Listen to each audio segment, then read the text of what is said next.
تین چیزیں ہوتی ہیں، ایک ہوتا ہے مرثیہ، ایک ہوتا ہے نوحہ، ایک ہوتا ہے ماتم۔ مرثیے سے مراد وہ نظم ہے کہ جس میں میت کے اوصاف کو ذکر کر کے رنج و غم کا اظہار کیا جائے۔ نبی کریم صلی اللہ علیہ وسلم نے اسے منع فرمایا۔ حدیث ہے نہا رسول اللہ صلی اللہ علیہ وسلم عن المراسی، کہ سرکار کریم علیہ الصلوۃ والسلام نے مرثیوں سے منع فرمایا۔ تو ہمارے ہاں جیسے محرم الحرام میں بالخصوص ایسے اشعار پڑھے جاتے ہیں، ایسی نظمیں پڑھی جاتی ہیں کہ جس میں امام حسین رضی اللہ تعالیٰ عنہ شہدائے کربلا کے اوصاف ذکر کیے جاتے ہیں، اور اس میں بہت سے من گھڑت واقعات، بہت سی من گھڑت باتیں بھی ہوتی ہیں، اور وہ ذکر کر کے تکلف کے ساتھ رنج و غم کا اظہار کیا جاتا ہے، اور اس واقعے کو ذکر کر کے اشعار کی صورت میں رلانے کا سلسلہ ہوتا ہے، اور تجدید غم والی صورت بنائی جاتی ہے، یعنی غم کو تازہ کیا جاتا ہے۔ تو اس طرح کرنا جائز نہیں ہے۔ خلاصہ یہ ہے کہ مرثیے سے سرکار کریم علیہ الصلوۃ والسلام نے منع فرمایا ہے کہ اس طرح کی نظمیں پڑھنا کہ جس میں جو وصال کر چکا اس کے اوصاف کو ذکر کر کے رنج و غم کا اظہار کیا جائے، باقاعدہ تکلف کے ساتھ رنج و غم کیا جائے، اس طرح جائز نہیں ہوتا، اور مرثیوں میں ایسا ہی ہوتا ہے۔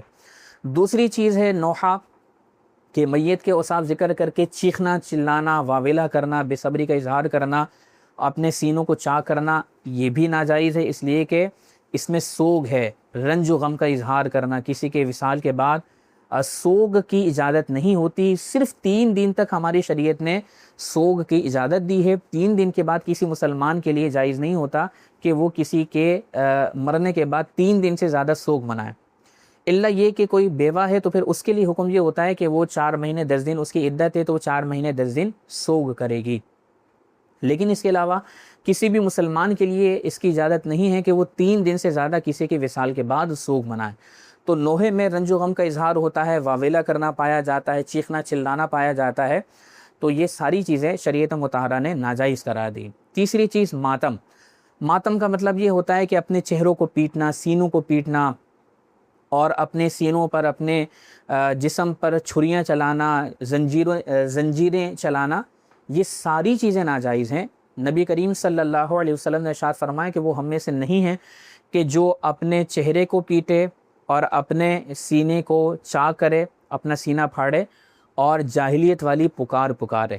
تو دیکھیں سرکار کریم علیہ السلام نے فرمایا کہ وہ ہمارے طریقے پر نہیں ہے، یعنی جو اپنے آپ کو مسلمان کہتا ہے تو پھر اس کے لیے قطعاً جائز نہیں ہے کہ وہ اپنے سینے کو پیٹے۔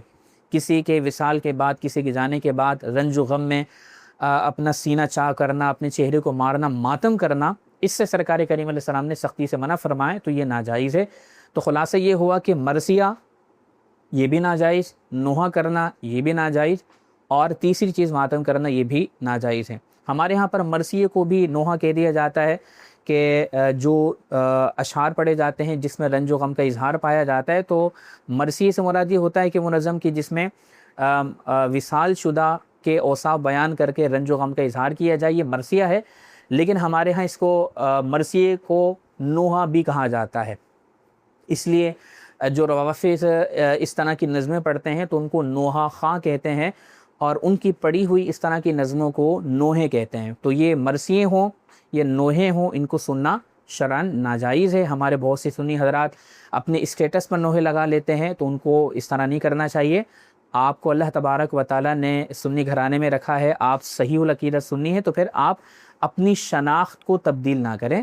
تو خلاصہ یہ ہے کہ کسی مسلمان کے لیے ان تینوں چیزوں کی اجازت نہیں ہے، نہ اس کو مرثیہ کرنے کی اجازت ہے، مرثیے پڑھنے کی اجازت ہے، نہ اس کو نوحہ کرنے کی اجازت ہے، نہ ہی اس کو ماتم کرنے کی اجازت ہے۔